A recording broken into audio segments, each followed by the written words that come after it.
It is, I don't know, nearly the end of July, and I thought I'd take a peek at how these melons are going. So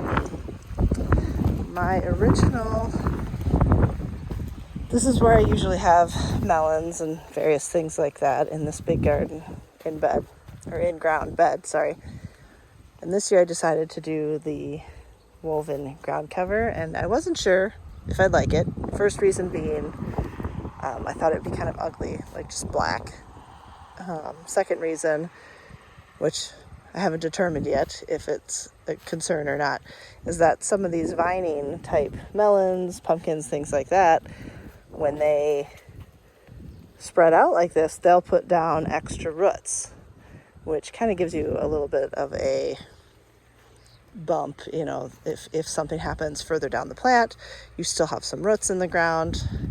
So is not having that ability going to hinder the plant? So can't really answer that yet, but so far my melons are looking pretty good.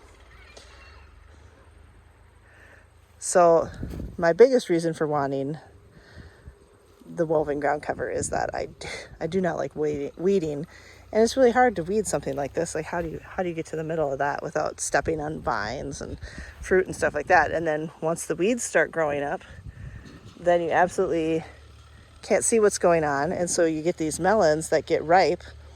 You didn't know they were there. They're falling off the vine.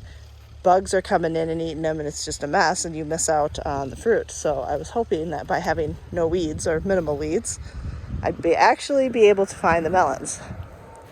So that seems like that's going to be the case, though I still don't know how I'm going to get in there. But so here we've got, these are the Minnesota Midget Cantaloupe, and I got quite a few. They kind of seem to crowd around each other. So I got 3 right here, not ripe yet. Not expected to be, but they should be pretty quick here. There's a bunch over here. That one probably is going to be the first one.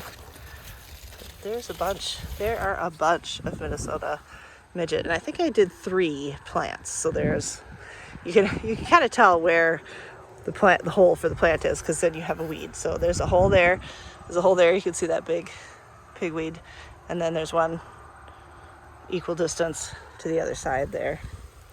And then I have 2 or 3 rows of watermelon, 2 different types of watermelon. I've got the Moon and Stars, I think, something like that. And those are the ones with all the dots on the leaves. And then that one actually doesn't have that many dots, but some of them have sort of these random dots. They're pretty melons. And then also the Blacktail Mountain. I like the Blacktail Mountain because they are very short season. Here's another Moon and Stars. This one you can see some of the dots. See how big these guys are. Kind of, a little bit bigger than personal size. Here's a Blacktail. That one's kind of weird, but I've got a couple that I think are going to be ready soon. This one here, maybe. That one is actually really big. I don't know. Hard to tell. I don't think there's a hard and fast rule on when to tell if they're ripe or not. I've been kind of trying to go off that whole tendril thing. But I've also been tapping them. I mean, it sounds like it's full of juice, but it's not very scientific. So I don't know. I'll probably pick these in the next week or so and see how they're doing. But overall, I'd say I am liking the ground cover. I'm especially liking it for the corn, because usually you can't even see between the rows here. And there is ground between the rows. I can walk in here if I wanted. The corn is starting to tassel. This is all popcorn. It is the glass gem. But I don't have any ears yet, so I don't know. I can't remember if that is typical. So I'm hoping to see some ears. I didn't thin them. I put 2 per hole, and most of them ended up growing 2 per hole. I probably should have thinned them. So maybe that's a lesson for next year. But we'll see what happens. So yeah, just, for a little while you do get black, but I mean, if you had, soil or mulch or something like that, it still would be, kind of a blank slate, or it would be full of weeds. So I think this right now is the best of both worlds. And then instead of overhead watering, I have been watering with the wand, like basically to each hole. So I think that's working out considering the lack of rain we've had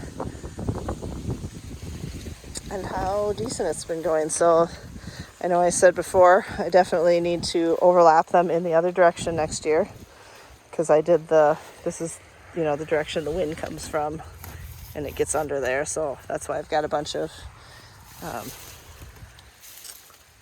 they're actually like